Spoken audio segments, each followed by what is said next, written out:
My masterminders. We are focusing on goal setting.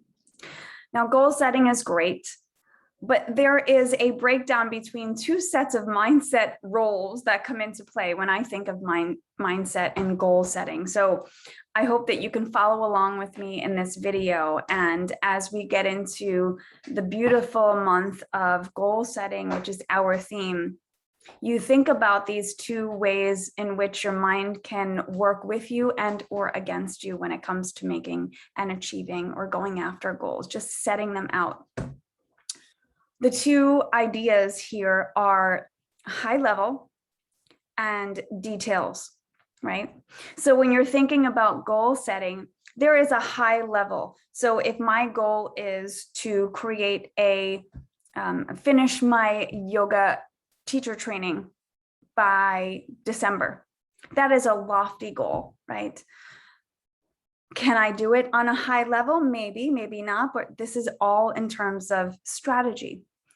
In the second part, we have the details, right? So when we're in the detail of the goal setting process, we actually take our pen to paper and we write down maybe a week by week outline of how we're going to achieve that goal, or maybe a month by month, or maybe every 2 weeks. It could even be broken down further into channels or columns and rows on what we're going to achieve. Maybe for my yoga practice, it would be doing the sequencing 1 week and then doing the breath work and the pranayama another week. But again, in this details phase, we actually put the pen to the paper and we take index cards and we get sticky notes involved, and we really get into the details of the how to get from point A to point B. Now, the difference in goal setting when we're dealing with the high level or working through, I never like to say dealing with. I always like to say working through, so I just caught myself following my own language here.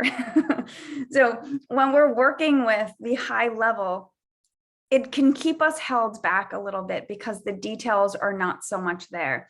And with high level, we can get easily distracted because, again, that high level is living in the mind. When we're into the details phase of goal setting, we can get really creative. And let's just break it down and pare it down very easily. If we're working towards our top 3 goals for the month, and we're looking at a 30-day plan, we have 4 weeks here.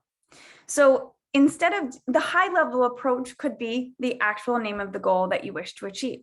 But the details are what keeps you in motion. The details are what keeps you motivated and encouraged, as well as it gives you a piece of a visual to check things off on your list. This is why, like, most of our to-do lists are things that are never ending, because we always do the easy things first and then we leave the hard things and then we procrastinate about them, right? So we don't want to do that here. In goal setting, in the high level, sure, have the name of the goal, maybe give it a subtitle, but in the details phase of goal setting, maybe in this month in particular, you would write week 1, going to do this. Week 2, by the end of the week, I'm going to do this. Week 3, week 4. And then the fun part of it is to actually give yourself rewards. Like the first week, you would have an ice cream. Second week, you would have a bottle of wine. Third week, you would take yourself out on a date. The third week, you would get yourself some flowers or buy yourself something that you've been meaning to do, maybe something little or something big, whatever that may be. The idea here in goal setting and in the achievement of goals is to make sure that we understand both of those levels. The high level is where we really live inside of the mind, and the details is really where the motion and the movement come in, that strategic planning phase that comes out and it's able to be achieved, right? So when I was in sales, and I still am, I'm still selling my business, if I had a high level approach to channeling businesses and small businesses to say, I just wrote this book, Lead by Example, I think it would be great. I have this introductory price. It's half off of what my workshops usually go for.